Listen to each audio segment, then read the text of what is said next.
한번 따라합시다. 항상 기도하고 낙심하지 말라. 항상 기도하고 낙심하지 말라. 옆 사람 그렇게 한번 격려합시다. 항상 기도하고 낙심하지 맙시다. 항상 기도하고 낙심하지 맙시다. 아멘. 아멘. 군대에서 쓰는 말 중에 이런 말이 있어요. 거꾸로 매달아도 국방부 시계는 돌아간다. 이런 말이 있습니다. 병사가 하루가 한 달같이 길게 느껴지기 때문에 위로하는 말인데 아무리 힘들어도 시간은 간다는 거지요. 모든 고생과 수고가 끝나는 전역하는 날이 반드시 온다는 겁니다. 군대에 다녀오신 분들은 아마 공감하실 것입니다. 흐르지 않는 것처럼 그 지겹고 그 고달팠던 세월이 마침내 그날이 오고 나서 되돌아보니까 뭐 그리 길게 느껴지지 않습니다. 아마 아이를 키우는 부모님도 마찬가지라고 생각합니다. 이 아이가 언제 커서 어른이 될까 이렇게 말하지만 수많은 수고와 노력을 다하면서 그날이 오지 않을 것처럼 여겨지지만 지금 장성한 자녀를 두신 분들은 어떠십니까? 지나온 나날들이 얼마나 빠르게 지나갔는지 모릅니다. 아이가 언제 커서 이렇게 어른이 되고 자녀를 낳고 가정을 꾸미고 사는지 참 신기하고 감사하잖아요. 이렇게 기다리는 것이 이루어지는 날에는 모든 보상과 기쁨이 따르지만 기다리는 동안에는 지치고 낙심할 때가 많은 것이 우리 인생이라고 할 수가 있습니다. 특별히 다시 오실 예수 그리스도를 기다리는 우리 예수 믿는 그리스도인들의 인생 가운데 낙심할 때가 참 많습니다. 자, 그렇다면 우리는 어떻게 하면 주님 오실 날을 기다리며 굳건하게 낙심하지 않을 수 있을까? 굳건하게 살면서 담대하게 살면서 어떻게 하면 낙심하지 않을 수 있을까? 이걸 오늘 예수님께서 말씀하고 계세요. 자, 먼저 오늘 이 비유의 목적이 뭐냐? 첫째로 이 비유의 목적이 뭘까요?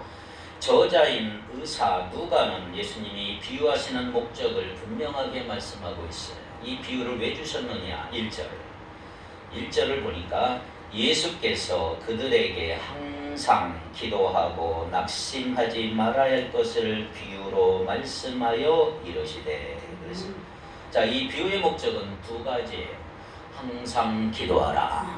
두 번째, 낙심하지 말라.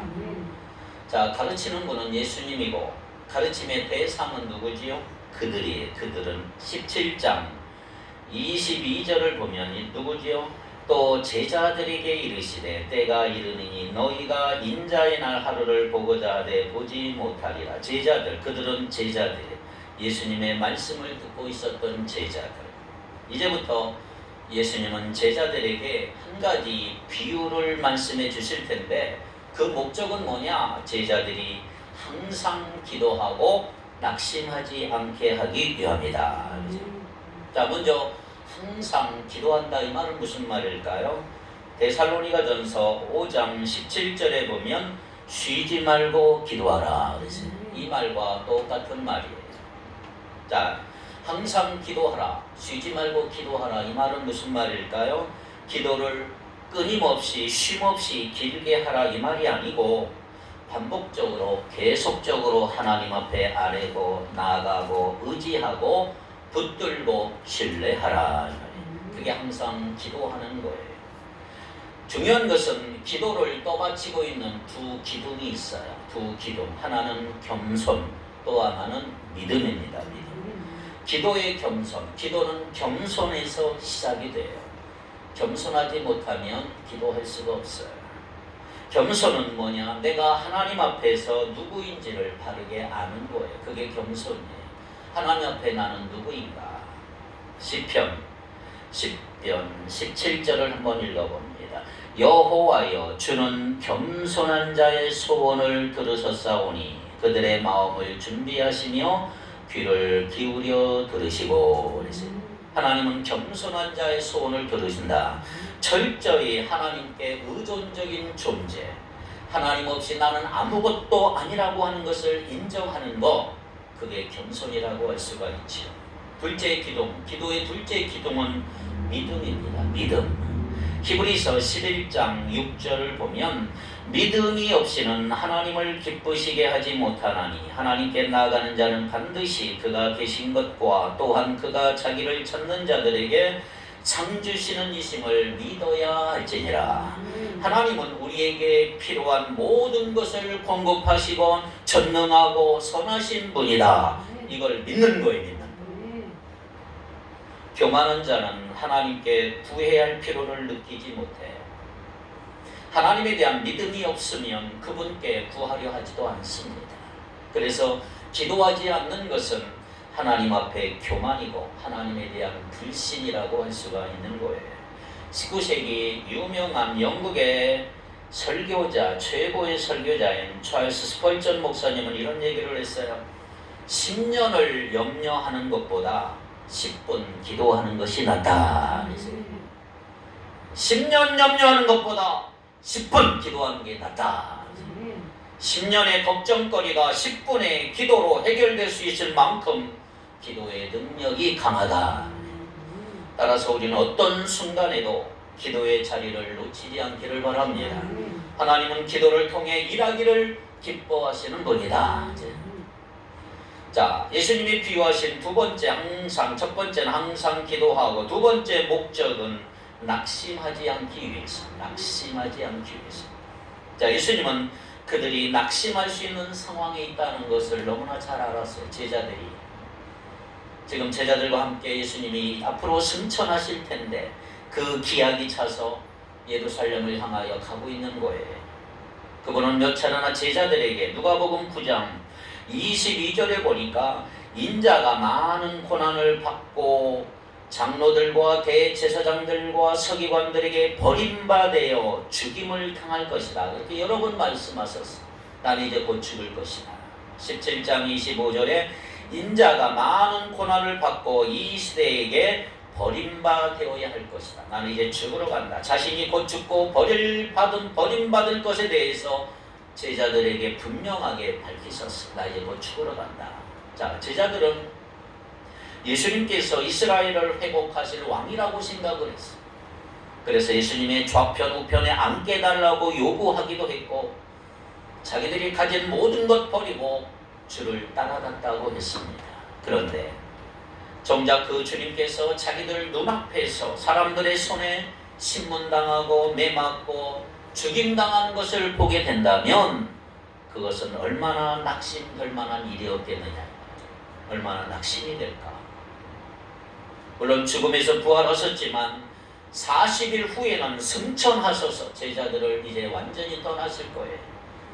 그와 같이 주님은 너희를 버려두지 않겠다고 말씀하시고 다시 오시겠다고 약속은 하셨지만 그 약속을 붙들고 사는 제자들의 삶은 참으로 쉽지 않았던 삶인 것입니다.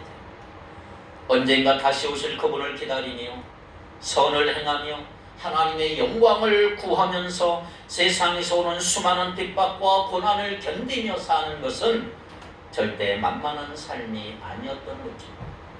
얼마나 낙심하기 쉬운 삶입니까? 그래서 바울은 여러 번 예수님을 따라가는 사람들에게 이렇게 낙심하지 말 것을 명령하고 또 선포하고 있는 거예요. 갈라디아 6장 9절을 다 같이 한번 읽어봅니다. 시작. 우리가 선을 행하되 낙심하지 말지니 포기하지 아니하면 때가 이름에 거두리라. 데살로니가 후서 3장 13절 한 번 더 읽어요. 시작. 형제들아 너희는 선을 행하다가 낙심하지 말라. 예수 그리스도를 믿으면서 절대로 낙심하지 않기를 기도했던 바울의 모습을 볼 수가 있는 거예요. 그래서 예수님은 제자들이 아주 낙심하고 실망하니까 아버지께 올라가시면서 성령을 보내주시겠다 그랬어요. 다른 보혜사 성령이 우리를 낙심하지 않게 지키시는 줄 믿습니다. 여러분, 낙심하다의 의미는 뭐냐 하면 연약해지다. 원어의 뜻은 연약해지다는 말이에요. 바울은 성령이 말할 수 없는 탄식으로 우리를 위해서 친히 간구하심으로 우리의 연약함을 도우신다 그랬어요. 로마서 8장 26절을 보겠습니다.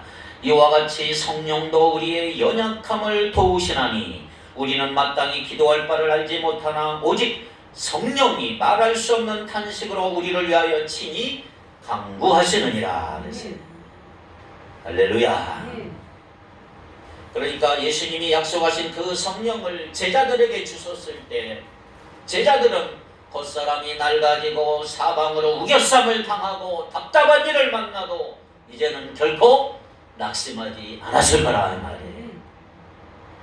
오늘 우리도 마찬가지예요. 여러분, 성령을 의지하며 살아갈 때 우리도 낙심하지 않을 수가 있단 말이에요.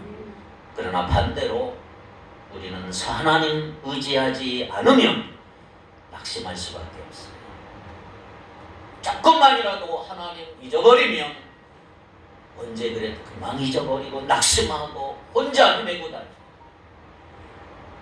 구약을 보면 하나님의 능력으로 850명의 거짓 선지자와 싹이 싸운 위대한 선지자 엘리야가 그 다음날 바로 하나님을 잊어버리고 낙심하여 죽기를 구했습니다. 하나님 의지하지 않으면 우리는 금방 낙심할 수밖에 없어요. 이게 우리의 존재입니다. 보이지 않는 하나님과 그분의 약속, 그것을 보게 하는 힘이 믿음입니다. 우리는 그 믿음을 통해서 낙심하지 않고 하나님을 의지하며 살아가는 여러분 되기를 바랍니다. 그 힘을 얻게 하는 강력한 도구가 바로 기도입니다. 기도. 이 비유를 말씀하신 목적이 바로 여기에 있는 거예요. 항상 하나님을 믿고 의지하는 기도를 통해서 낙심하지 않기를 주님의 이름으로 축복합니다. 본격적으로 이 비유를 설명하기에 앞서서 여러분에게 질문을 하나 드린다면, 여러분, 예수 그리스도를 따르는 삶이 진정 가치 있는 삶이라고 믿습니까? 그분을 따르는 길이 수많은 아픔과 수고와 고통과 핍박이 있는 길이라 할지라도, 세상이 바라보는 기준이나 평가로 보면 별 볼 일 없는 삶이라 할지라도 언젠가 우리가 믿고 따르는 주님께서 다시 오셔서 이 모든 것을 보상해 주실 것을 믿습니까? 이 땅에서 우리가 흘린 모든 눈물, 억울한 일들, 원수에 대한 원한들 주께서 모두 다 풀어주실 것을 믿습니까? 할렐루야.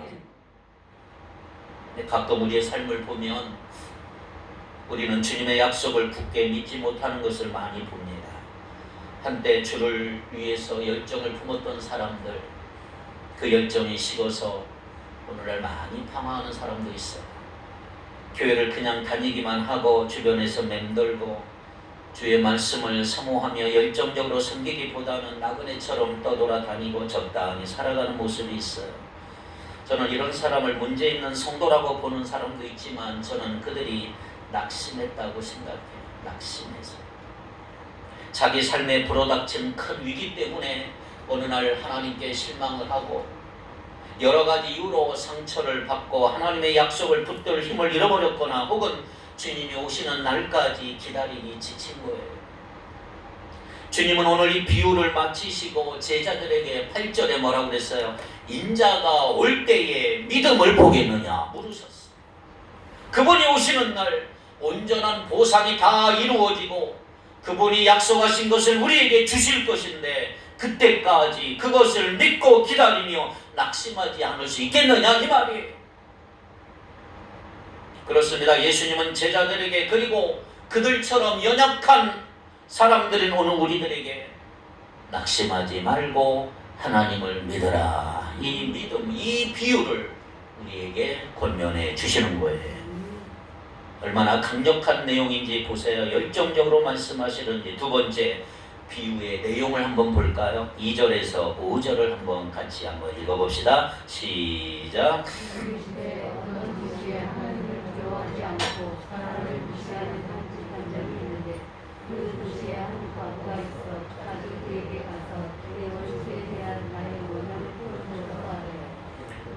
얼마 동안 듣지 아니하다가 후에 속으로 생각하되 내가 하나님을 두려워하지 않고 사람을 무시하나 이 과부가 나를 번거롭게 하니 내가 그 원한을 풀어주리라. 그렇지 않으면 늘 와서 나를 괴롭게 하리라 하였느니라. 자, 이 비유는 어떤 도시의 배경으로 하고 있습니다. 어떤 배경. 자, 그 도시에 사는 두 인물이 오늘 비유의 주인공이죠. 2절에 한 재판장이 나와요. 그가 유대인인지 이방인지는 알 수 없지만 그가 어떤 사람인지 예수님은 2절에서 이렇게 말씀합니다. 하나님을 두려워하지 않고 사람을 무시하는 자. 이게 이 재판관의 특징이에요. 하나님을 두려워하지 않고 사람을 무시한다. 사람의 됨됨이를 묘사할 때 가장 최악의 표현이 있다면 바로 이것이라고 할 수가 있어요. 하나님 두려워하지 않고 사람을 무시하는 사람. 사람도 아니단 말이에요. 특별히 그가 하는 일 때문에 더 심각한 평가를 받고 있는 거예요. 이 사람의 이름 뭐예요? 재판장. 재판장의 생명은 뭡니까? 요즘 화두가 되고 있는 공정입니다. 공정. 특히 유대인들에게 재판장은 마땅히 여호와를 두려워하는 마음으로 공의를 베푸는 자란 말이에요. 구약에서 여호사밧 왕이 있었는데 재판관을 세울 때 어떻게 말했는지 볼까요? 이게 아주 중요합니다. 역대하 19장 6절 7절을 한번 같이 읽겠습니다. 시작. 재판관들에게 이르되 너희가 재판하는 것이 사람을 위하여 할 것인지 여호와를 위하여 할 것인지를 잘 살피라. 너희가 재판할 때 여호와께서 너희와 함께 하시느니라. 그런즉 너희는 여호와를 두려워하는 마음으로 삼가 행하라. 우리의 하나님 여호와께서는 불의함도 없으시고 치우침도 없으시고 뇌물을 받는 일도 없으시니라 하니라. 하나님은 이런 위대한 재판관, 이런 재판관을 세우기를 원해요. 그런데 이 재판관은 여호와를 두려워하지 않았어요. 불의함, 치우침, 뇌물을 받고 불공정함으로 일관됐어요. 여호와를 두려워하지 않는 재판장이 아마도 가장 쉽게 범하는 것이 바로 불공정이죠. 한쪽으로 치우치고 불의하고 뇌물을 받고. 한 걸음 더 나아가 이 재판장은 사람을 무시하기 시작했어요. 사실 하나님 두려워하지 않으니까 당연한 결과 아닙니까? 하나님 두려워하지 않으면 사람 무시하게 돼 있는 거예요. 사람들이 자기를 어떻게 보는지 전혀 신경 쓰지 않아요. 판결의 대상이 어떤 피해를 입는지 관심이 없어요. 정말 악한 재판장이죠. 자기에게 이득이 되지 않는다면 판결을 내려줄 이유가 없어요. 자, 이런 재판장을 그 당시에 강도 재판관이라 이렇게 불렀습니다. 강도 재판관. 재판을 통해서 사람들의 재물을 빼앗는 도둑 같은 자들이었기 때문에 이런 말을 하고 있는 거예요. 그래서 예수님도 6절에 한마디로 뭐라고 그래요? 불의한 재판장이다. 불의한 재판장. 자, 또 다른 인물이 3절에 등장해요. 그 도시에 한 과부가 살았어요. 지금도 그렇지만 당시 과부는 사회적인 약자로 많은 어려움을 가지고 있는 사람이에요. 남편이 없다는 것은 외부의 위협으로부터 보호해줄 보호자가 없다는 것이고 물질적인 필요를 공급하는 공급자가 없다는 것을 지칭하고 있어요. 자, 남편을 잃어버리니까 부당하게 재산을 다 뺏깁니다. 억울하게 당하는 일이 많았고 특별히 누가복음 20장 47절에 보니까 그들은 과부의 가산을 삼키며 그랬습니다. 그러니까 그 당시 종교 지도자들은 과부의 가산을 삼킨다는 주님의 책망을 받았던 것을 보면 바리새인들과 서기관들을 포함한 불특정 다수로부터 수많은 원한을 얻을 수 있었던 사람이 바로 과부였습니다. 그래서 그녀는 자신의 원한을 풀어줄 것을 요구하기 위해서 어느 날 불의한 재판장을 찾아간 거예요. 3절에 내 원수에 대한 나의 원한을 좀 풀어주십시오. 그러나 약한 재판장이 그 요구를 들어줄 리 없지요. 하나님은 성경을 통해서 과부를 보호해줄 것을 요구하셨지만 그는 하나님을 두려워하지 않는 자였어요. 딱한 과부의 사정을 불쌍히 여기는 마음이 들어야 정상이지만 이 재판장은 사람을 무시하는 자였습니다. 그래서 그는 얼마인지는 알 수 없지만 얼마 동안 그 말을 듣지 않았다 그랬어요. 얼마 동안. 이 말은 귀에 들리지 않았다는 말이 아니고 들었지만 무시했다는 말이에요. 들었지만 무시해. 과부는 날마다 자기 청혼이 날마다 무시되는 것을 보면서 지칠 수 있었고 낙심할 수가 있었단 말이에요. 하지만 먼저 지친 사람은 누굽니까? 과부 쪽이 아니에요. 자, 지친 사람의 고백을 보세요. 재판장이 하루는 속으로 이런 생각을 한 거예요. 야, 내가 하나님을 두려워하지 않고 사람을 무시하나? 보통 악한 사람은 자기가 얼마나 악한지 잘 모르지만 이 사람은 자기 자신을 잘 알고 있었어요. 자기는 하나님도 무시하고 사람도 무시하는 불안당 같은 사람인 걸 알아요. 하지만 아무리 그가 그런 사람이라 할지라도 날마다 귀찮게 하는 이 과부는 결코 무시할 수가 없었어요. 그래서 그는 이렇게 말합니다. 5절에 이 과부가 나를 번거롭게 하니 내가 그 원한을 풀어주리라. 그렇지 않으면 늘 와서 나를 괴롭게 하리라 하였느니라. 그래서 이 재판장은 과부 때문에 자기 명성에 금이 갈까 걱정하지 않아요. 그 원한을 풀어주지 않아 하나님께 벌을 받을까 두려워하지 않아요. 다만 번거롭고 귀찮아서 자주 찾아오는 과부 때문에 골치가 아파서 과부의 원한을 풀어주지 않으면 늘 와서 나를 괴롭게 할 것이 뻔했기 때문에 풀어줬다. 마지막 표현, 나를 괴롭게 하리라 그랬어요. 나를 괴롭게 하리라. 이 말이 참 재밌어요. 원어에 보면요, 헬라어 문자 그대로 번역하면 나를 괴롭게 하리라 이 말은 내 눈밑을 때리리라 그랬어요. 눈탱이 밤탱이 만드는 거예요. 눈을 멍들게 할 것이다. 과부는 사실 불의한 재판장이 눈을 얻어맞는 것 같은 괴로움을 느낄 정도로 집요하게 찾아와서 욕을 하는 거예요. 끈질기게 안 들어주면 눈탱이는 밤탱이 만들어주고 그런 생각이다. 괴롭단 말이에요. 그래서 예수님은 6절에 이렇게 말씀합니다. 6절 주께서 또 이르시되 불의한 재판장이 말하는 것을 들으라. 불의한 재판장이 말하는 것을 들으라. 자, 그 한 말을 잘 생각하고 여기서 교훈을 얻으라 이 말이에요. 자, 그러면 우리는 이 비유를 통해서 어떤 교훈을 얻을까요? 세 번째, 이 비유의 교훈이 뭘까요? 7절, 8절 다 같이 읽겠습니다. 시작. 하물며 하나님께서 그 밤낮 부르짖는 택하신 자들의 원한을 풀어주지 아니하시겠느냐? 그들에게 오래 참으시겠느냐? 내가 너에게 이르노니 속히 그 원한을 풀어주리라. 그러나 인자가 올 때 세상에서 믿음을 보겠느냐 하시니라. 자, 여기서 중요한 거 하물며 7절 들어오는 얘기. 하물며라는 이 단어 오늘 본문의 핵심 단어예요. 하물며 이 단어를 두고 앞뒤의 인물을 비교하고 있는 거예요. 앞에 있는 인물이 누구죠? 불의한 재판관. 뒤에 나올 인물을 비교하면서 의미를 강조하고 있는 거죠. 자, 불의한 재판장과 비교되는 대상이 누굴까요? 하나님이에요. 하나님은 이 불의한 재판과 게임이 되겠습니까? 차원이 다르지만 완전히 다른 성품을 가지고 계신 분이 하나님이잖아요.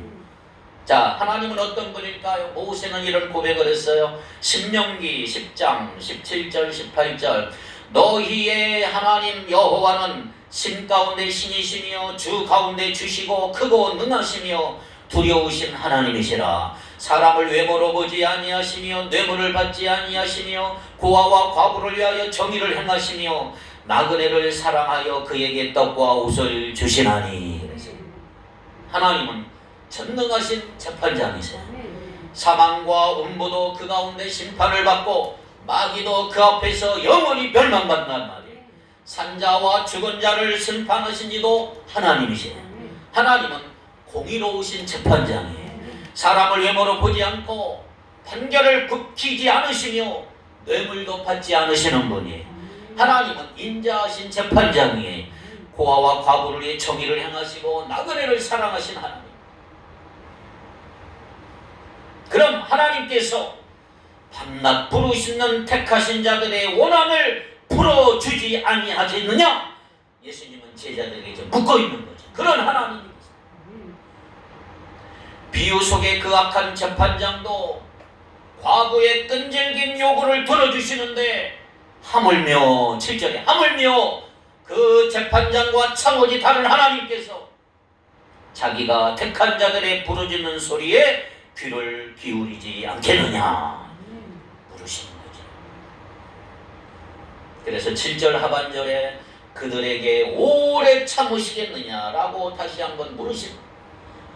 이 말은 오랫동안 모른 채 하며 내버려 두겠느냐 이 말이에요.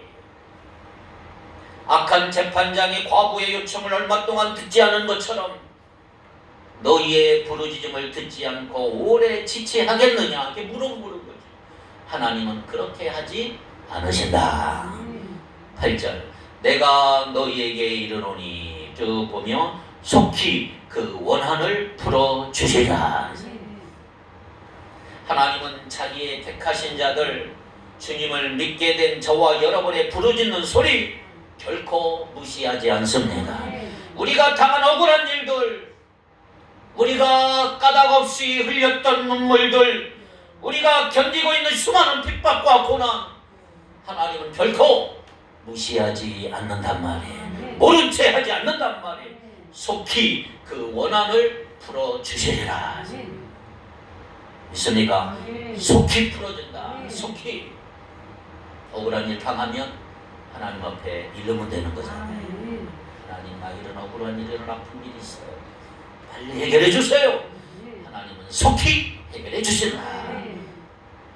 이 땅에 그리고 궁극적으로 예수 그리스도가 다시 오시는 날에 모든 것을 다 보상해 주신다.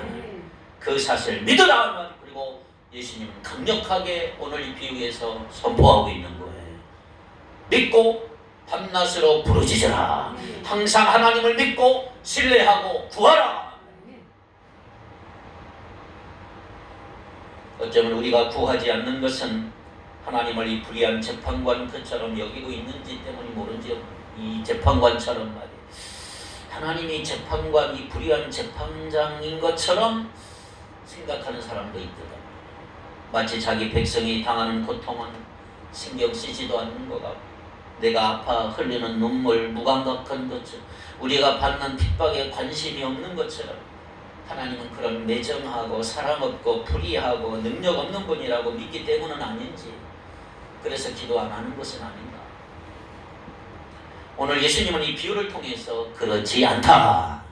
이 약하고 불황당 같은 재판장도 과부의 끈질긴 요구를 들을 수밖에 없었다면 하나님은 얼마나 우리의 반복적인 기도를 기쁨으로 들으시겠느냐. 믿음을 가지라. 하나님이 어떤 분인지를 잊지 말라. 낙심하지 말고 항상 기도하라. 예수님은 제자들에게 선포하는 거죠. 여러분 우리는 하나님을 사랑합니다. 그분이 우리를 사랑한다는 거 잘 압니다. 하지만 때때로 우리가 믿음이 약해지면 한심을 해요. 믿었다가 믿음이 휘청거려. 빛과 소금처럼 살면서 오히려 고통스러운 핍박이 올 때 넘어져. 사랑하는 가족이 심한 질병에 걸릴 때 의심해. 주를 위한 선택이 경제적인 어려움으로 오면 괜히 쓰러지고 아프고 미워. 우리를 억압하는 악한 이들이 어떻게 더 잘 되는 것 같고 주를 믿는 우리에게 온갖 억울하고 눈물 나는 일들이 막 생긴다 이 말이에요.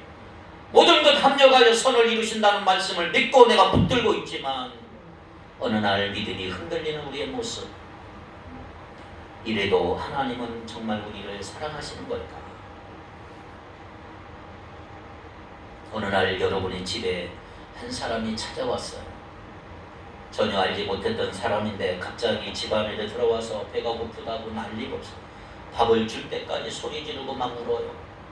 울고 짜증내고 마음에 안 드는 일이 생기면 신경질도 부리고 조금 시간이 흐르고 나니까 이 사람 자기는 돈을 하나도 벌어오지 않으면서 내가 밤낮 쉬지 않고 힘들게 번 돈 막 달라는 거예요.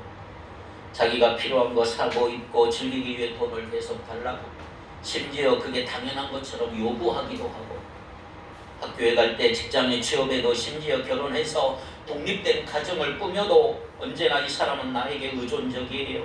시험 때 먹는 거 챙겨달라고 요구하고 시간에 맞춰 깨워달라고 요구하고 직장 생활하면서 자기 빨래 다 맡아서 해달라고 요구하고 아기를 낳아도 내가 봐주는 것이 당연한 것처럼 맡겨버리고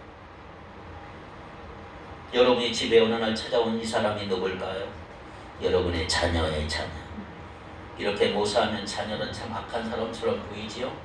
그래서 자녀는 항상 불효자처럼 부모에게 미안한 마음이 있는 거지요.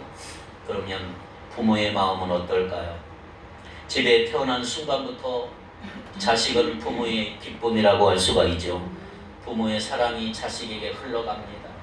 해준 것이 내가 특별히 없어도 부모는 항상 자식에게 더 해주지 못해 미안하고 더 해주고 싶고, 부모는 자식에게 이렇게 말해요. 울어도 좋아. 얼마든지 짜증내고 신경질 부려도 좋아. 돈이 필요하면 돈을 주고, 위로 필요하면 내가 위로해 줄게. 많이 눈이 필요하면 눈도 주고, 심장이 필요하면 심장도 줄 수 있어. 내가 행복하게 살 수 있다면 뭐든지 할 수 있어. 그러나 살면서 이것 하나만 기억하렴. 내가 어디에 있든 무엇을 하든 무슨 일을 저질렀든 아빠와 엄마는 항상 너와 함께 있을 거야. 내 편이 되어줄 거야. 내가 진정으로 잘 되는 일에 최선을 다할 거야. 그러니 무슨 일이 있든지 나를 믿어라. 이게 부모의 마음인 거죠. 예수님이 이렇게 말씀하신 거예요. 마태복음 7장 9절로 11절입니다. 너희 중에 누가 아들이 떡을 달라 하는데 돌을 주며 생선을 달라 하는데 뱀을 줄 사람이 있겠느냐? 너희가 악한 자라도 좋은 것으로 자식에게 줄 줄 알거든. 하물며 하늘에 계신 너희 아버지께서 구하는 자에게 좋은 것으로 주시지 않겠느냐? 하나님은 우리에게 좋은 것으로 주시지 않겠느냐? 그렇다면 우리가 어떻게 이걸 확실히 믿을 수 있을까요? 로마서 8장 32절에 바울은 이렇게 말합니다. 시작. 자기 아들을 아끼지 아니하시고 우리 모든 사람을 위하여 내어주신 이가 어찌 그 아들과 함께 모든 것을 우리에게 주시지 아니하겠느냐? 자기 아들을 아끼지 아니하시고 우리 모든 사람을 위해 내주신 이가 어찌 그 아들과 함께 모든 것을 우리에게 주시지 아니하겠느냐? 지금 예루살렘으로 내려가서 제자를 위해서 아낌없이 자기 생명을 내어주시려고 하는 예수님이 직접 제자들에게 묻고 있는 거예요. 나를 봐라.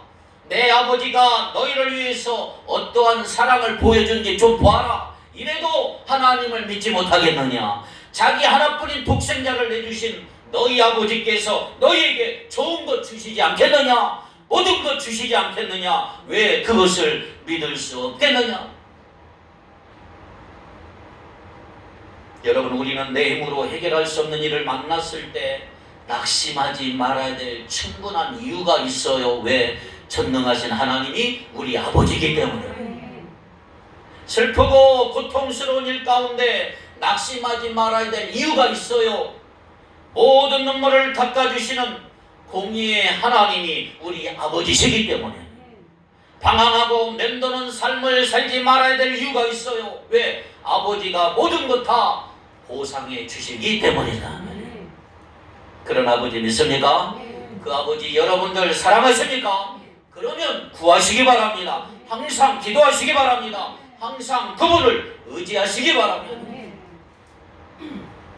예수님이 말씀하신 마지막 질문이 우리에게 대답을 듣기를 원하는 것 같아요. 여러분의 대답 8절에 그러나 인자가 올 때에 세상에서 믿음을 보겠느냐? 여러분 뭐라고 하겠어요? 예, 보실 수 있을 겁니다. 제가 주님을 믿습니다. 제가 어떠한 상황에도 주님의 사랑을 의심치 않겠나이다. 항상 기도하고 의심하지 않겠습니다. 낙심하지 않겠습니다. 그러니 사랑하는 주님이여 어서 오시옵소서. 환난날에 나를 부르라. 내가 너를 건지리니 내가 나를 영화롭게 하리로다. 할렐루야. 기도합시다. 거룩하신 하나님, 주님의 자녀 삼아주신 것을 감사합니다. 주님의 자녀답게 살게 하시고 겸손함과 믿음으로 기도하기를 원합니다.